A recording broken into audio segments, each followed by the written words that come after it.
Buscando la verdad y abogando por la unidad nacional en pro de la paz y la seguridad en el Ecuador. Queremos iniciar la jornada de entrevistas en la revista de Opinión Democracia, Buscando la Verdad. Dar la bienvenida a los primeros invitados de este viernes, al doctor Diego Zambrano, experto electoral, y al doctor Esteban Ron, decano de la Facultad de Ciencias Sociales y Jurídicas de la Universidad Internacional SEC. Queremos analizar el calendario electoral. Ya hay fecha, 21 de abril, para la consulta popular y referéndum. Los temas están allí, 10 preguntas aprobadas por la Corte Constitucional. Queda un sabor agridulce, no están todos los temas. La Corte siempre actúa de manera sesgada y hay temas que, por ejemplo, anunció el propio Ejecutivo. La reforma a la justicia. ¿Dónde está la reforma a la justicia tan necesaria en el Ecuador? O también la reforma política que algún momento hay que hacer, aun cuando no entre en vigencia el 2025, entre el 2027, el 2029, pero hay que hacer una reforma política, porque la factura le pasa al gobierno siguiente cuando hay una estructura que permite la división de elecciones y representación en la Asamblea Nacional.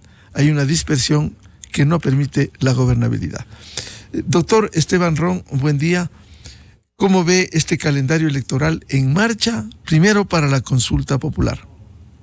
Buenos días, Miguel. Gracias por la invitación, y a Diego también, que nos acompañan. Bueno, Miguel, el calendario electoral no tiene mayores inconsistencias, tampoco tiene mayores imprecisiones. Por ahí tal vez se están extendiendo un poco de tiempo en cuanto a la presentación de resultados finales, porque recordemos que los resultados oficiales se tienen que promulgar una vez que se ha terminado el escrutinio, y según el Código de Democracia, los escrutinios electorales, en el caso de procesos de democracia directa, como el de consulta popular, solo pueden durar 10 días. Parece que con el Tribunal Contencioso Electoral han extendido el máximo de los plazos para posiblemente absorber todos los recursos subjetivos contenciosos electorales, pero esperemos que esto se vaya recortando a medida que pasa el proceso electoral. Ahora bien, el Consejo Nacional Electoral, en colaboración con el Tribunal Contencioso Electoral, no tienen mayores facultades de discusión respecto a los calendarios electorales una vez que el presidente de la República ha enviado las preguntas con los decretos ejecutivos correspondientes. En ese sentido, pues igual el Código de Democracia, Miguel, establece 15 días para realizar la convocatoria y 60 días en total para realizar el proceso electoral. Así que están en este caso los organismos electorales dentro de los preceptos temporales que establece la propia ley. En ese sentido, no hay ninguna falta y demás. Hay un tema que me preocupa un poco más allá de los calendarios electorales, y es las preguntas inoficiosas que podrían quedarse de la consulta popular, ¿sí? Y una vez que el día de hoy se haga la convocatoria según el calendario electoral, las preguntas van a quedarse ahí, y son las preguntas que tienen que ver con las modificaciones del Código Orgánico Integral Penal y a la Ley de Extinción de Dominio. Recordemos que la Asamblea Nacional el día de ayer, la semana anterior, aprobó la Ley de Extinción de Dominio y está para el veto presidencial. De la misma manera, está enfrascada en un debate respecto a reformas del COIP.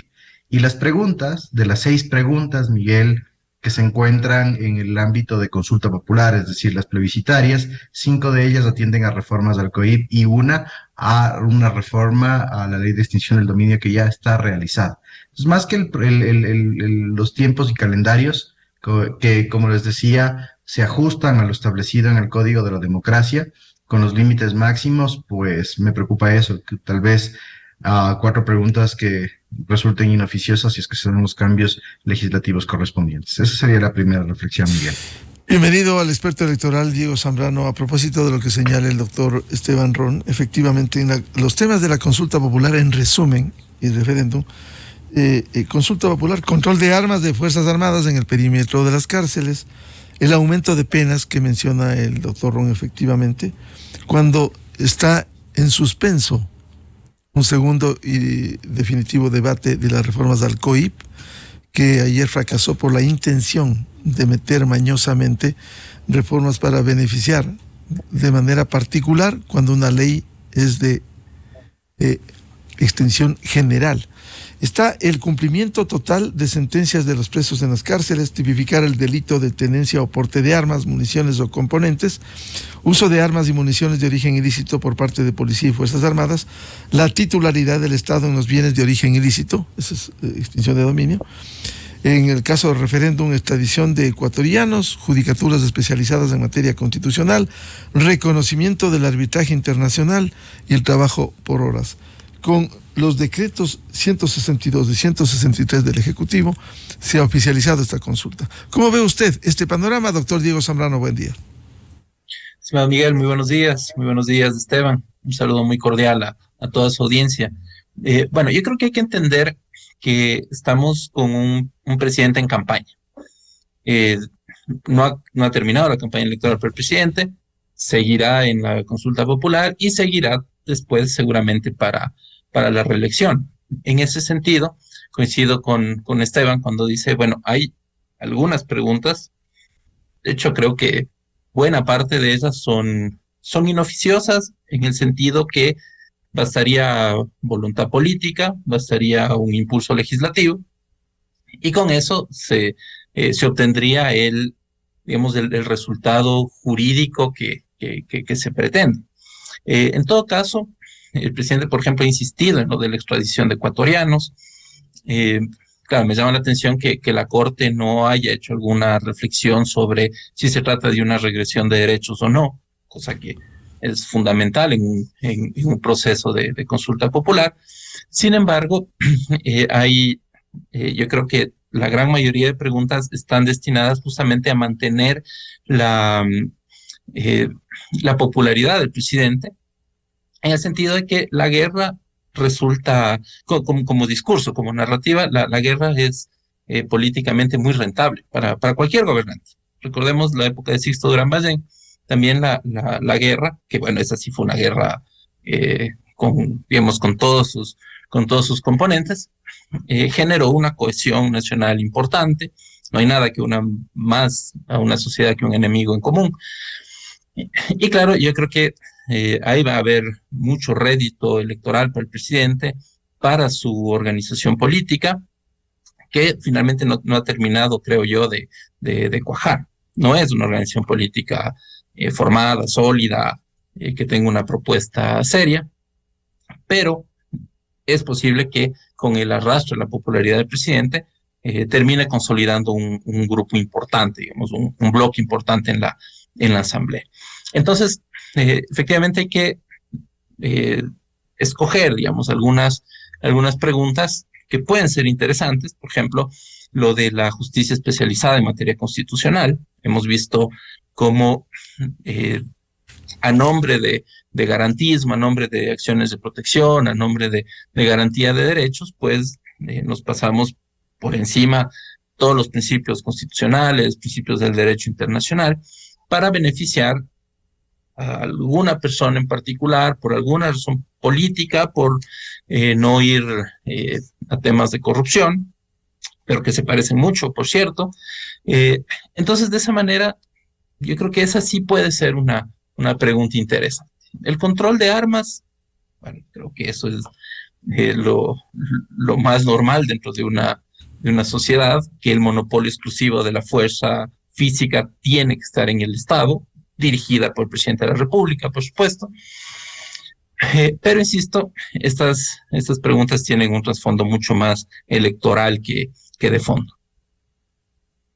Doctor Zambrano, en ese sentido, ¿usted ve que la consulta y el referéndum pudiera, si usted dice que está en campaña electoral el presidente, significaría que lo que se busca es más un voto de confianza del pueblo ecuatoriano antes que reformas estructurales de fondo? Sí, efectivamente, yo pienso que es así.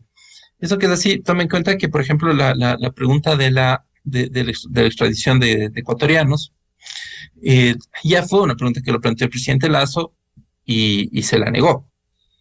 Claro, plantearla nuevamente en tan poco tiempo de diferencia, yo creo que es solamente una forma de demostrar músculo político y de demostrar una vez más que las consultas populares en general no son sino una un voto de aprobación, un voto de popularidad que se le entrega al gobernante de turno o que se le niega al gobernante de turno, como el caso del señor Lasso. Doctor Esteban Ron, ¿cree usted que esta consulta popular y referéndum pudiera, desde la visión del Ejecutivo, como dice el doctor Zambrano, pudiera ser la puesta en escena de la popularidad, que por cierto se mantiene alta en estos primeros meses? Además, está liderando un proceso en medio de un conflicto armado interno que la mayoría de ecuatorianos respalda la acción de Fuerzas Armadas y de Policía. Buen día. Miguel, yo creo que en este sentido la consulta popular siempre en la región, lamentablemente, tiene cierta maniobra política y además también tiene ciertas intenciones de subir popularidades y aceptaciones de los proponentes. Han habido casos previos aquí en el Ecuador, como Diego acertadamente lo señalaba, del expresidente Lasso, a quien no le acompañó la aceptación y popularidad del momento para producir el efecto de arrastre electoral y que la consulta popular le sea favorable. Ahora bien, en el caso del presidente Noboa tiene ciertas particularidades la consulta popular y lo podemos hacer y podemos ir haciendo un parangón con lo que pasó con el presidente Lasso para que veamos cómo se está afectando a la institución político-jurídica consulta popular con otro tipo de intenciones. El presidente Noboa, respecto a esta consulta popular, a diferencia del expresidente Lasso, la plantea dentro de su plan de gobierno. Además de plantearla dentro de su plan de gobierno, estaba dentro de los ejes de ofrecimiento desde la primera vuelta electoral, cuando en el primer debate la lanza por primera vez. ¿Qué es lo que pasó con el presidente Lasso? El presidente Lasso lanza la consulta popular en la campaña del balotaje de la segunda vuelta electoral y solo la hizo como un ofrecimiento de campaña. Además, las intenciones de la consulta popular de Guillermo Lasso, las intenciones ulteriores en este caso, eran claramente definidas hacia los cambios que se tenían que realizar en el Consejo de Participación Ciudadana y Control Social en cuanto a la designación de autoridades, porque obviamente la agenda pública, la agenda gubernamental en ese momento era totalmente diferente en el Ecuador, ¿sí? Y además Guillermo Lasso ofreció la consulta popular para diciembre del año 2021, año de su elección, y terminamos votando en el año 2023, porque aparte de no haber tenido preparadas las preguntas respectivas, entraron en este diálogo entre Corte Constitucional y Ejecutivo. Además que nunca hubo una personalización de la consulta popular en la figura de Guillermo Lasso. Recordemos que hubo un grupo asesor y hubo una asesora presidencial, la doctora Sichel, quien tomó pues partida en este sentido y fue la defensora de la consulta popular con argumentos sólidos en ciertos casos y políticos en otros casos. Ahora, Daniel Noboa, y obviamente ese desgaste que tuvo desde el ofrecimiento de campaña hasta la ejecución en 2023 de la institución, fue mermando las posibilidades de acción del presidente Lasso alrededor de la consulta popular. Ahora, ¿qué es lo que ha hecho el presidente Noboa? Si bien él ofrece la consulta popular dentro de los primeros 100 días de gobierno, que son los tiempos constitucionales y legales que se demora una consulta popular cuando ésta no tiene mayores observaciones por parte de la Corte Constitucional, la está ejecutando dentro de un tiempo prudencial. Obviamente con 2 bloques de preguntas, con errores en el primero, principalmente, no tanto en el segundo bloque, mejorando la técnica y demás, pero Daniel Noboa obviamente se enfrenta a una agenda gubernamental y política totalmente diferente, donde el seteo de la misma hace que el Ecuador tenga una sola prioridad al momento, que es la seguridad. Y las acciones que ha tomado el presidente Noboa a través de los decretos ejecutivos de estados de excepción, pero además de directrices unidireccionales en cuanto a la actuación de las Fuerzas Armadas y la Policía Nacional, han hecho que su popularidad ascienda, ubicándole así dentro de los 3 líderes regionales más populares latinoamericanos, ¿sí? Con Bukele y AMLO al mismo tiempo, Daniel Noboa está teniendo una aceptación nacional e internacional. Y obviamente, él está apelando a un arrastre electoral de esa consulta, lo cual consolidará su presidencia. ¿Y por qué digo esto, Miguel? Porque ya tuvimos también el caso comparado con Lenín Moreno. el expresidente Moreno tiene una aceptación después del balotaje enfrentado con Guillermo Lasso, que claramente llegaba a niveles del 70%. Y post consulta popular del año 2018, sus niveles llegaron a la más alta aceptación de un mandante en los últimos 15 años del Ecuador, llegando a un 86%. Entonces, Daniel Noboa está apelando a ese boomerang que genera la consulta popular para tener altos niveles de aceptación de cara al proceso electoral 2025, que además ha anunciado previamente que tiene intenciones de reelección e inclusive con movimiento político propio que está en proceso de aprobación en el Consejo Nacional Electoral. Así que se va formando una especie de embudo para que efectivamente Daniel Noboa tenga todas las posibilidades políticas de aceptación e inclusive la independencia con un movimiento político propio de cara al 2025. La consulta popular que vamos a votar el 21 de abril, ¿servirá para esto? Sí, sirve mucho para la aceptación popular, pero ojo con un tema. Las consultas populares también pueden generar un efecto negativo. ¿A qué me refiero con esto? Porque el Ecuador se ha vuelto un país de altas exigencias políticas y de reacción estatal. Es decir, queremos resultados inmediatos. ¿Qué es lo que sucede con esto? Daniel Noboa, con la consulta popular, se abre propias posibilidades para la ejecución de cierta política pública que tiene que ser tomada de manera inmediata y que el Ecuador va a escrutar también de manera inmediata. Entonces, tiene que cuidar eso, pero sí, veo muchas intenciones políticas alrededor de la consulta popular. Doctor Ron, ahora el problema volverá de aprobarse la consulta popular, el referéndum, estos textos, deberá pasar de nuevo con el envío de proyectos del Ejecutivo a la Asamblea Nacional. Volvemos al mismo problema. ¿Por qué no se pudo hacer, o no sé si se puede hacer, preguntas como el 4 de febrero del 2018, en donde hubo textos que puedan entrar en vigencia posteriormente a la aprobación en las urnas, antes que dejar a la Asamblea? Sabemos cómo se comporta la Asamblea Nacional. Aquí se pide endurecer las penas, envía el Ejecutivo, ha enviado proyectos, y resulta que por ahí quieren meterle temas para la impunidad. No volvemos casi a lo mismo en este sentido. Lo que ha expresado el presidente Noboa y la ministra Palencia respecto a la posibilidad de que se ingresen nuevos temas en la dinámica de esta consulta popular en el caso de ser favorable, es un temor generalizado que se tiene. De hecho, la consulta popular y las 6 preguntas que son consulta popular abierta, las plebiscitarias, 5 de ellas establecen reformas legislativas bajo el condicionamiento del envío de un proyecto de reformas en general, principalmente al COIP, por parte del Ejecutivo al Legislativo dentro de los siguientes 60 días de los resultados de la consulta popular para que sean tratadas dentro de la propia Asamblea. Ya sabemos que en este momento se están tratando reformas al COIP, principalmente. Ahora, ¿qué es lo que puede suceder? Que tengamos 2 reformas al COIP, una producto de la actividad legislativa y otro producto de la consulta popular al mismo tiempo. Ahora bien, se entiende, y aquí hay un error sustancial del Ejecutivo, que cuando uno presenta una consulta popular, presenta un anexo específico, con reformas específicas, en este caso al COIP, y no a un proyecto futuro, porque estamos hablando de los ámbitos de certeza de este tipo de mecanismos.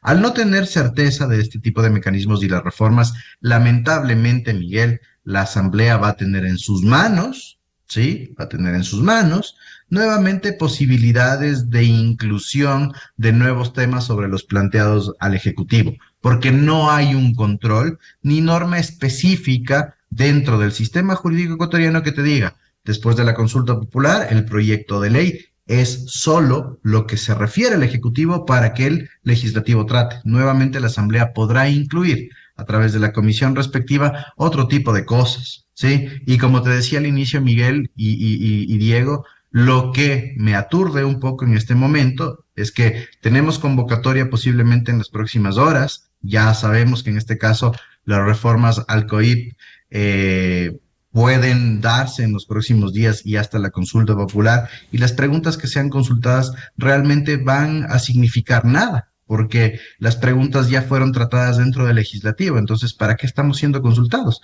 El tema de la extinción de dominio es clarísimo, y eso es lo más preocupante, Miguel. Claro, doctor Diego Zambrano, en el caso de extinción de dominio, si ya hay una ley aprobada la semana anterior, publicada en el registro oficial con algunos cuestionamientos, como el esperar una sentencia condenatoria ejecutoriada, precisamente esta semana abordamos con una ex magistrada de la Fiscalía de Colombia, en donde decía que incluso asesoró en Perú, y se cambió esto que en el Ecuador acaba de aprobarse para viabilizar la extinción de dominio. El volver a la Asamblea Nacional con este y el resto de temas, no, perdón la redundancia, no volvemos a lo mismo. Sí, efectivamente, Miguel. Yo creo que, a ver, yo partía del hecho de que tenemos un presidente en campaña. Y justamente esta pregunta es muy campañera. Digamos, es una pregunta que ha calado en los sentimientos de los ecuatorianos, eh, esta ira por la impunidad, esta impotencia por personas que pasan 2, 3 años en prisión y después salen a disfrutar del dinero mal habido. Y claro, eh, el hecho de que la consulta popular gane, de que la pregunta gane, en el eventual caso de que eso ocurra, claro, el presidente tendrá que presentar un proyecto de ley. El temor es, primero, no sabemos exactamente cómo va a ir el proyecto de ley. Segundo, no sabemos si solamente ese tema va a tratar en el proyecto de ley. Tercero, no sabemos si la Asamblea estará con ánimo, porque recuerden que el hecho de que se apruebe en consulta popular, lo que aprueba es el concepto, el tema general, el principio que, que inspiraría el proyecto de ley. Pero claro, usted sabe que el diablo está en los detalles. Entonces, el momento en que el presidente tome ese paraguas que le va a dar la pregunta y quiera incorporar temas mucho más específicos o temas destinados a una persona, o que pueda afectar a un grupo político, social, económico, etcétera, etcétera, muy probablemente va a tener resistencia en la Asamblea. Nada dice que la Asamblea tenga que aprobar ese proyecto de ley. Lo puede aprobar con modificaciones. Puede, por ejemplo, en el caso de no aprobarlo, entraríamos en otra disquisición. Porque claro, por una parte está el mandato popular, pero no quiere decir que la Asamblea necesariamente tenga que completar los votos para aprobar el proyecto, que después irá nuevamente al Ejecutivo para la sanción presidencial. Entonces, me parece que entrar en un proceso de consulta popular, cuando hay la voluntad política en la Asamblea, sobre todo en este tema, no demuestra sino, digamos, la intención de utilizar el arrastre de ciertas preguntas para hacerlo. Ahora, hay que entenderlo también en coyuntura, ¿no es cierto? Digamos, el presidente, lo comentaba Esteban también, el presidente ya venía desde la campaña presidencial, ya tenía más o menos previsto los temas que iba a tratar en consulta popular, y le urge un poco que esto se apruebe pronto, porque el desgaste natural de un mandatario empieza a aparecer, digamos, siempre hay una luna de miel, y después empieza a aparecer ya un desgaste que termina repercutiendo en los resultados electorales. Ahora bien, si bien el calendario electoral está aprobado, hubo una reunión con el Tribunal Contencioso Electoral, no hubo un cambio importante, sobre todo en la primera etapa de la consulta popular, porque usted sabe que en consulta popular participan organizaciones sociales que se inscriben ante el Consejo Nacional Electoral, y estas organizaciones sociales tienen que ser de tercer nivel. Es decir, no son asociaciones, sino que son asociaciones de asociaciones. Y tienen que pasar por un proceso de revisión, etcétera, etcétera. El problema acá es que el calendario le da al Tribunal Contencioso Electoral 18 días para resolver recursos ante la posible no inscripción de estas organizaciones sociales. Este recurso tiene doble instancia y claro, y al contemplar 18 días, la doble instancia superaría por lo menos los 30 días. Es decir, aquí va a haber un desfase en esta primera etapa del proceso de consulta popular. Se ha tratado, insisto, de achicar los tiempos. Por ejemplo, me parece que son 7 días de campaña electoral, que favorece directamente al proponente, porque, fíjense, en 7 días levantar una narrativa, levantar un discurso potente de quien aspire por el no, tampoco va a ser viable. Entonces, por una parte está un proceso electoral, yo creo que va a terminar siendo un tanto atropellado por tiempos, porque usted no le puede decir a los sujetos políticos: no presente recursos, no recuse a los jueces, no pida aclaraciones de las sentencias, y claro, esos 18 días van a sobrepasar. Lamentablemente, si es que esto ocurre, el calendario va a ir avanzando, va a ir saltando ciertas etapas, y eso también va a repercutir mucho en la confianza ciudadana. Si es que al final la ciudadanía no va a terminar hastiada de tanta política y va a terminar cambiando de un voto de miedo. Yo creo que ese va a ser, en este momento, creo que el ánimo es hacia un voto por el miedo, va a terminar por un voto rechazo.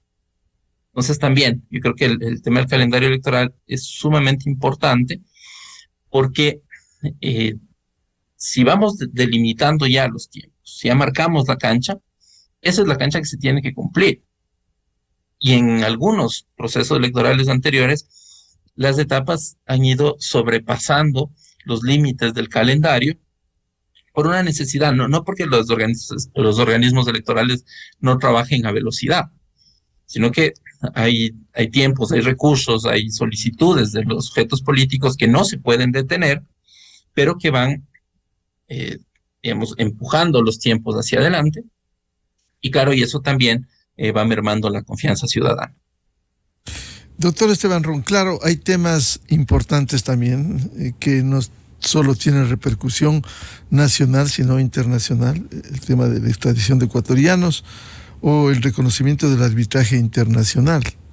Pero también hay temas fundamentales que, si bien no va a solucionar el problema del empleo en el Ecuador, vendría a contribuir en ese sentido el trabajo, la incorporación de contratos por horas y a plazo fijo al régimen laboral. ¿Cómo ve usted eso? Es una reforma bastante importante. Primera vez que se plantea en el Ecuador históricamente esto. De hecho, ni siquiera la reforma laboral que intentó presentar el expresidente Lasso abarcaba posibles contrataciones por horas. Digamos que es una de las reformas mejor pensadas para no tener una afectación ulterior de derechos. ¿Por qué? Porque se está hablando de primeras relaciones laborales. Además, se habla en los anexos de la pregunta y lamentablemente la operatividad de esta está todo en los anexos, lo que hace que los ecuatorianos no vayan a hacer una reflexión profunda de esta pregunta. Pero sin embargo, lo que sucede en este sentido es que es una pregunta que tiende a dinamizar la economía, a formalizar el trabajo informal, pero más que nada a tratar de dotar de cierta estabilidad a las labores que habitualmente se las hace desde la informalidad. Aquí hay un tema, Miguel, este tipo de reformas, cuando se incluyen nuevas modalidades contractuales y principalmente contratos por horas, pueden prostituirse o distorsionarse a efectos de que el empleador tenga ventajas siempre sobre sus empleados y que busque válvulas de escape sin el respeto a los derechos. ¿Qué es lo que va a requerir? Y lo fundamental de esta pregunta para que sea operativamente aceptada, para que sea socialmente correcta y para que no irrumpa los sistemas de derechos que ya se establecen en el ámbito del derecho laboral, es el control por parte del Ministerio del Trabajo. Un control previo, un control en el momento y un control posterior. ¿Y a qué me refiero con el control previo? Se van a requerir mecanismos técnicos de fijación del pago por horas, ¿sí?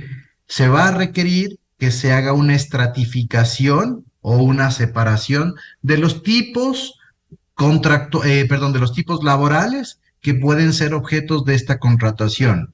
Recordemos que en el tema de la contratación por horas, otros países en derecho comparado han logrado realizar esta estratificación a través, por ejemplo, de los riesgos laborales. ¿Sí? Yo pago por un contrato por horas en virtud de cuán más o cuán menos riesgoso es un trabajo, de cuán físico o cuán menos físico es un trabajo. Entonces, se va a requerir de cierta estratificación para poder hacer esta contratación. Se tienen que elaborar además restricciones específicas de qué contratos no van a poder ser por horas para que no afecten derechos laborales. Eso es en el control previo, ¿sí? Llamémoslo así. En el control de ejecución, el Ministerio del Trabajo, a través de las inspectorías respectivas, tiene que recibir y atender las denuncias que se puedan realizar cuando exista una vulneración de los estándares fijados en el control previo. ¿Sí? Cuando hay un abuso, por ejemplo, de la contratación por horas. Y terminadas las contrataciones por horas, debería haber un mecanismo que valore o al menos evalúe cuáles fueron las situaciones de contratación, poniendo límites a las contrataciones, en este caso, cuantitativas, para los empleadores que vayan a utilizar esta contratación. Entonces, dinamiza la economía, de acuerdo, Miguel. Gestiona y no vulnera derechos, de acuerdo, pero va a haber mucha actividad de la administración pública y burocrática para que no exista un uso exacerbado de esta figura que pueda ir en detrimento de los trabajadores. Funcional, pero condicionada. Esa es la apreciación en ese sentido, estimado Miguel. Doctor Diego Zambrano, estos temas que le planteaba el doctor Esteban Ron, que tiene incidencia nacional e internacional, como la extradición de ecuatorianos, el reconocimiento del arbitraje internacional y también la incorporación de contratos por horas y a plazo fijo al régimen laboral. Sí, Miguel, bueno, yo pienso que en el caso del tema de la contratación por horas hay una decisión entre la cantidad de trabajo y la calidad de trabajo. Nuestro Código del Trabajo al día de hoy reconoce las jornadas parciales permanentes. Es decir, yo puedo contratar, hoy mismo puedo contratar a cualquier persona mayor de 15 años para que trabaje 2 horas diarias, 3 horas diarias, 4 horas diarias en mi empresa, según las necesidades de una empresa. Ahora, claro, ¿cuál es la diferencia con la contratación por horas? Que lógicamente la contratación por horas se acerca más hacia una contratación de carácter civil, es decir, que perdería, salvo, y claro, no está clara hacia dónde va a ir, pero se perdería un poco el sustento social que sí le da el Código del Trabajo a los trabajadores, es decir, afiliación a la seguridad social, proporcional, porque estamos hablando de jornadas parciales, proporcional de 13º sueldo, proporcional de 14º sueldo, vacaciones, es decir, todas las prestaciones sociales que establece el Código del Trabajo. Insisto, hoy sí puedo contratar a una persona por menos tiempo, también por menos costo, porque va en proporción al tiempo de trabajo, pero claro, pasar hacia una contratación por horas, que es la que hoy está evidentemente prohibida en la Constitución, es precisamente por el riesgo a la precarización y a sustraer al trabajador de las prestaciones sociales que han sido, digamos, conquistas de luchas históricas de un siglo ya, que iríamos, digamos, en retroceso. Eso por una parte. Por otra parte, en el tema del arbitraje internacional, bueno, yo creo que esa sí es una condición mínima si es que Ecuador quiere mantener ciertos acuerdos comerciales con el mundo. Yo creo que muy difícilmente alguna corporación o alguna empresa transnacional, internacional, quiera venir al Ecuador, tener contratos grandes y someterse a la justicia nacional. Digamos, ese impedimento que pudo haber sido muy patriótico, si usted quiere, en un determinado contexto, pues en el ámbito internacional no tiene ningún sentido. Si alguien no quiere someterse al arbitraje internacional, tiende a ser imparcial entre las partes, pues evidentemente va a estar fuera de cualquier tipo de acuerdo comercial y de inversión y de protección de inversiones. Finalmente, lo de la extradición, bueno, sabemos que esto a Colombia le funcionó un poco en el tema del narcotráfico porque, claro, el miedo era precisamente a que Estados Unidos pues se lleve a sus grandes narcotraficantes y claro, sabemos que las condiciones de allá y de Sudamérica sobre todo son muy distintas. Como un medio disuasivo tendría algún asidero. Sin embargo, usted sabe que para que exista extradición tiene que haber un Estado que requiera a una persona en particular. Entonces, claro, si es un delincuente que opera en el Ecuador, que sus actos fueron hechos en el Ecuador, que los efectos de los actos fueron hechos en el Ecuador, muy difícilmente un país quiera importar delincuentes hacia su propio Estado. En todo caso, habrá situaciones específicas, casos específicos, personas específicas en las que la figura puede operar. Y digo, me parece interesante, sobre todo rescatando la experiencia colombiana, aunque los efectos serán realmente pocos. Creo que cuantitativamente va a ser muy discreto el impacto que tenga esta reforma. Pero claro, tendrá un mensaje a la comunidad internacional, así se vaya uno o dos extraditados, doctor Ron. Sí, definitivamente. La extradición es un paso importante en la lucha contra el ahora terrorismo y el crimen organizado de carácter internacional, porque la extradición sí genera un efecto preventivo, ¿sí? ¿Y por qué digo un efecto preventivo? Porque está demostrado, inclusive con la relatoría que se hizo después de los años 90 en Colombia, como acertadamente Diego lo cita, de ese temor que se tenía dentro del Estado colombiano, utilizando el derecho comparado, de las personas que estaban involucradas con el crimen organizado alrededor del narcotráfico, en ser extraditados a Estados Unidos, porque obviamente no se tenía el conocimiento del sistema judicial estadounidense, del cómo se iba a tratar a estas personas y además de lo posterior en cuanto al proceso ya de sentencia y el régimen carcelario estadounidense, ¿sí? Hay relatos de personas que dicen que preferían no ser extraditados y juzgados en Colombia por más precarios que sean los servicios de los centros de detención que existían en ese momento en Colombia. Además, ¿qué es lo que sucede con el tema de la extradición? Que en el Ecuador, lamentablemente, y después de la implosión que existe en el sistema judicial ecuatoriano, en el sistema de administración de justicia, donde no se confía creo que casi a ningún nivel en las actuaciones de los jueces, y que los jueces lamentablemente también están sujetos a extorsiones y condicionamientos por parte de los grupos narcodelictivos y terroristas. Lo que va a suceder y el efecto que trae la extradición es justamente ese temor que van a tener las personas involucradas con este tipo de actividades a no tener el control del juzgamiento y realizar posibles extorsiones para tener libertades rápidas e ir en este caso es clarísimo hacia dónde va el tema, hacia Estados Unidos, a un juzgamiento totalmente diferente, sin acceso a defensores ecuatorianos y sin acceso a la manipulación del sistema, sí genera algo de prevención. Ahora bien, nuevamente el problema de esta pregunta es la operativización posterior. ¿A qué me refiero con esto? A que una vez aprobada, en el caso de aprobarse, a través del Ministerio de Relaciones Exteriores, se requiere empezar a elaborar una agenda internacional para que se firmen los acuerdos respectivos con cada uno de los países que quieren que entren en este proceso de extradición.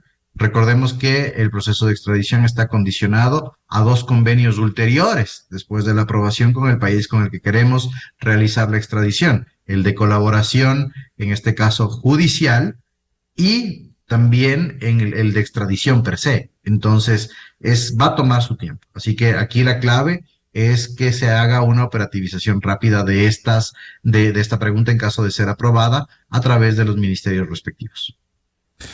Bien, muchas gracias. Seguiremos hablando de este calendario electoral y la consulta popular y el referéndum.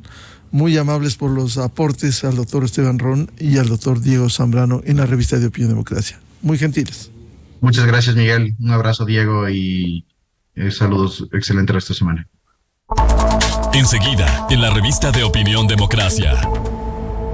Antes de ir a la pausa publicitaria, 7:22 minutos en el territorio continental ecuatoriano, una información de última hora que da cuenta la ministra de la Producción, Sonsoles García, que dio una buena noticia, la pone en la red X.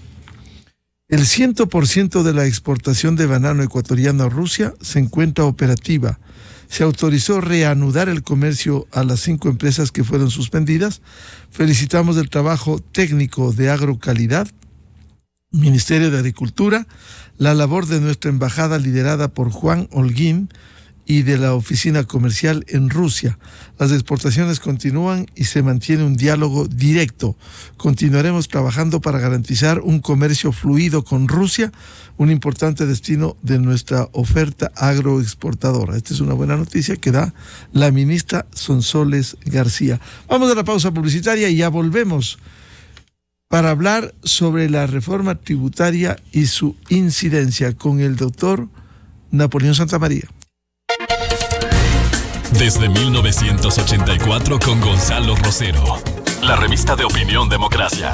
Siempre líderes.